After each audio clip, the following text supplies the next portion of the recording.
Hello guys, কেবি কমটেক চ্যানেলে সকলকে জানাই স্বাগত। এই ভিডিওতে আমরা মাইক্রোসফট এক্সেলের একটি গুরুত্বপূর্ণ ফাংশন ম্যাচ ফাংশন নিয়ে আলোচনা করব। ম্যাচ ফাংশন মূলত খুবই একটি সোজা ফাংশন, কিন্তু এই ফাংশনটি যখন ভিলুকআপ, এইচলুকআপ বা ইন্ডেক্সের মতন ফাংশনগুলির সঙ্গে ব্যবহার করা হয় তখন এই ফাংশনটির কার্যকারিতাই আলাদা হয়ে যায়। তাহলে চলুন এখন আমরা এই ভিডিওর মাধ্যম দিয়ে দেখে নেই এই ম্যাচ ফাংশনটি কিভাবে এক্সেলের মধ্যে কাজ করতে পারে। প্রথমে আমরা এখানে কিছু নামের লিস্ট বানিয়ে রেখেছি এখানে। এবার আমরা চাইছি এখানে আমি যে নামটি লিখব সেই নামটি এই লিস্টের কোন পজিশনে আছে সেই পজিশনটি এখানটা রিটার্ন করে দেবে। তার জন্য আমরা অলরেডি এখানে একটি ম্যাচ ফাংশনের ফর্মুলা লিখে রেখে দিয়েছি। আমরা দেখে নেব যে এখানে যে নামটি আছে ম্যাচ কি করবে, এই যে নাম যে আমি লিখেছি সেই নামটি এখানে যে রেঞ্জটি আছে অর্থাৎ এখান থেকে এই অবধি, এই রেঞ্জটি আমরা কখনো নাম থেকে ধরিনি, ওপরে যে হেডিংটি আছে আমরা এটা বাদ দিয়ে দিয়েছি। যেখান থেকে নাম আছে সেখান থেকে আমরা রেঞ্জটিকে নিয়েছি।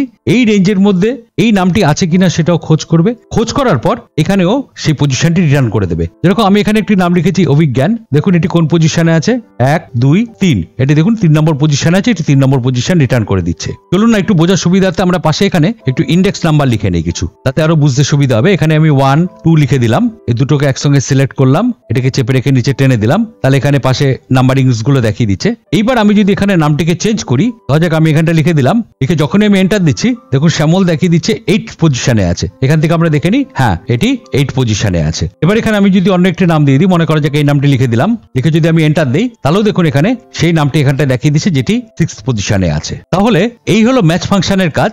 ম্যাচ ফাংশন কি করছে, এখান থেকে এখানে যে আমি নামটি লিখেছি সেটি ওই কলাম থেকে সার্চ করে নিচ্ছে। এবার ম্যাচ ফাংশন আমরা মাল্টিপল কলামস অ্যাড করতে পারবো না, আমরা যে কোনো একটি কলামই দিতে পারবো। আমরা এরকম মাল্টিপল কলামস এখানে বা অ্যারে এখানটায় সিলেক্ট করতে পারবো না। ও এখানে দেখছি যে লুকআপ যে জায়গাটি আছে এখান থেকে এই নামটিকে চেক করছে, চেক করে লুকআপ করে নিচ্ছে, লুকআপ করে এটা এই কলামের মধ্যে আছে নাকি সেটি চেক করে তার পজিশনটি এখানটায় শো করে দিচ্ছে। এবং ম্যাচ ফাংশনে আমরা একটি মাত্র কলাম ইউজ করতে পারবো, এখানে একটি কলাম ইউজ করতে পারবো বা একটি রোর উপরে বেস করেও আমরা ম্যাচ ফাংশন ব্যবহার করতে পারি। ও কেবলমাত্র ওই রো বা কলামে যেটি আছে সেটিকে সার্চ করবে, সার্চ করে সেটি ওই রো বা কলামের কোন পজিশনে আছে সেই পজিশনটি এখানটায় রিটার্ন করে দেবে। তাহলে এবার চলুন আমরা প্র্যাকটিক্যালি দেখে নিই এটি কিভাবে কাজ করা যায়।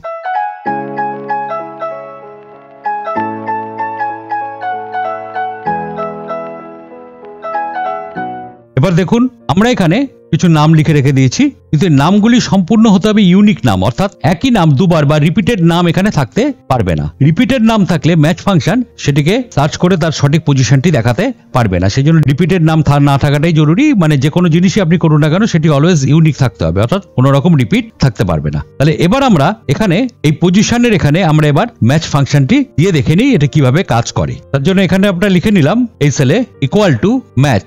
এবার এই ম্যাচ ফাংশনটি 3টে প্যারামিটার নিয়ে কাজ করে। একটি হলো লুকআপ ভ্যালু, একটি লুকআপ অ্যারে, আরেকটি হলো ম্যাচ টাইপ। লুকআপ ভ্যালু আমরা যেরকম ভি লুকআপেও দেখেছি, লুকআপ ভ্যালু মানে ও যে ভ্যালুটির উপর বেস করে সার্চ করবে সেটিকে লুকআপ ভ্যালু বলা হচ্ছে। সেটি আমরা এখানে কোনো নামও টাইপ করে দিতে পারি ডবল ইনভার্টেড কমার মধ্যে, বা আমরা এখান থেকে কোনো সেলকে নিয়ে নিতে পারি। যেরকম এই ক্ষেত্রে আমাদের লুকআপ ভ্যালু হলো এই সেলটি, তাই জন্য আমরা এটিকে ক্লিক করে দিলাম। এবার আমরা দিয়ে দিলাম কমা। এবার লুকআপ অ্যারে, এই জায়গাটা কিন্তু খুব মাথায় রাখার ব্যাপার আছে। লুকআপ অ্যারে বলতে এখানে আমাকে অ্যারেটি সিলেক্ট করতে হবে। অ্যারে বলতে আমরা ভি লুকআপ বা এইচ লুকআপ এর মতন আমরা কোনো টেবিল সিলেক্ট করতে পারবো না। আমরা এখানে যে কোনো একটি কলাম বা যে কোনো একটি রো আমরা সিলেক্ট করতে পারি। এই জিনিসটি খুবই মাথায় রাখা দরকার, একটি কলাম বা একটি রো। তাহলে আমরা এখান থেকে এই কলামটিকে সিলেক্ট করে নিলাম, উপরে হেডিংটিকে বাদ দিয়ে এখান থেকে আপ টু এই অবধি এই অ্যারেটিকে আমরা সিলেক্ট করে নিলাম, কমা। এবার ম্যাচ টাইপ, এক্সাক্ট ম্যাচের জন্য, অর্থাৎ আমি এখানে ঠিক যেরকম লিখবো সেটি দেখাবে। এক্সাক্ট ম্যাচের জন্য আমরা এখানটা দিয়ে দিলাম 0, দিয়ে ফার্স্ট ব্র্যাকেট ক্লোজ দিয়ে আমরা দিয়ে দিলাম এখানে এন্টার। তাহলে দেখুন এখানে এই যে নামটি আছে সেই নামটি এখানে এই পজিশনে আছে। এবার আমরা মিলিয়ে দেখে নিই, হ্যাঁ দেখুন এখানে 6 পজিশনেই এই নামটি রয়েছে। এবার আমরা এই নামটিকে একটু চেঞ্জ করে দেখে নিই, অন্য কোনো একটা নাম দিয়ে দিই। আমরা এখানটা দিয়ে দিলাম অমিত, লিখে এন্টার দিলাম, তাহলে দেখুন হ্যাঁ অমিত 2nd পজিশনে আছে। আবার যদি অন্য কোনো নাম দিই, লিখে আমি এন্টার দিলাম, তাহলে দেখুন এটি 11th পজিশনে আছে। তাহলে আমি এখানে যেরকম নাম দেবো আবার এখানে অন্য একটি নাম দিয়ে দেখি, তাহলে দেখুন এটি 5th পজিশনে আছে। অর্থাৎ আমি এখানে যে নামটি দেবো সেই নামটি ও এইখানে যে অ্যারে আছে, কলাম অ্যারে আছে, এই অ্যারে থেকে সার্চ করে এই পজিশনটি আমাকে এখানটায় শো করে দিচ্ছে। তাহলে এইভাবে ম্যাচ ফাংশনটি প্রধানত কাজ করে থাকে। আশা করি সকলেই বুঝে গেছেন। এখানটায় আমরা দেখে নিলাম যে কি করে কলামের মাধ্যম দিয়ে কাজ করলো। এবার চলুন আমরা দেখে নিই এটি রোর ওপরও কি করে অ্যাপ্লাই করা যায়, যে একটি রোর মধ্যে আমি কিছু লিখবো সেটি কোন পজিশনে আছে সেটি দেখিয়ে দেবে। এর জন্য আমরা এখান থেকে চলে এলাম শিট 2-তে। শিট 2-তে দেখুন এখানে আমরা কিছু ফ্রুটসের নাম লিখে রেখেছি। এটি আছে রো ওয়াইজ, ফ্রুটসের নামটি লিখেছি যেটি 4 নম্বর রোতে পুরো রাখা আছে। এবার আমরা এখানে ফ্রুটসের নামটি দেবো এবং রো থেকে পজিশনটি ম্যাচ করে এখানটাও পজিশনটা শো করে দেবে। যেরকম আমরা যদি এখানে ব্যানানা দিই তাহলে এটি আছে 1 2 3 4th পজিশনে, তাহলে ব্যানানাটি এখানে 4 দেখিয়ে দেবে। আমরা যদি অ্যাপেল দিই তাহলে অ্যাপেলটি আছে এখানে 2nd পজিশনে, তাহলে এখানটায় 2 দিয়ে দেবে। চলুন আমরা এখানটায় ম্যাচের ফর্মুলাটি এখানটায় ব্যবহার করি একইভাবে কলামের মতনই, equal to match first bracket. এবার লুকআপ ভ্যালু যেটি খুঁজবে আর কি, সেটির জন্য আমরা এখান থেকে এই সেলটিকে সিলেক্ট করে দিলাম, এখানে যেহেতু নামটি আমি লিখবো, কমা লুকআপ অ্যারের জন্য আমরা এখান থেকে এই রেঞ্জটিকে পুরো সিলেক্ট করে দিলাম, কমা এবং এক্সাক্ট ম্যাচের জন্য আমরা এখানটায় দিয়ে দিলাম 0 দিয়ে ফার্স্ট ব্র্যাকেট ক্লোজ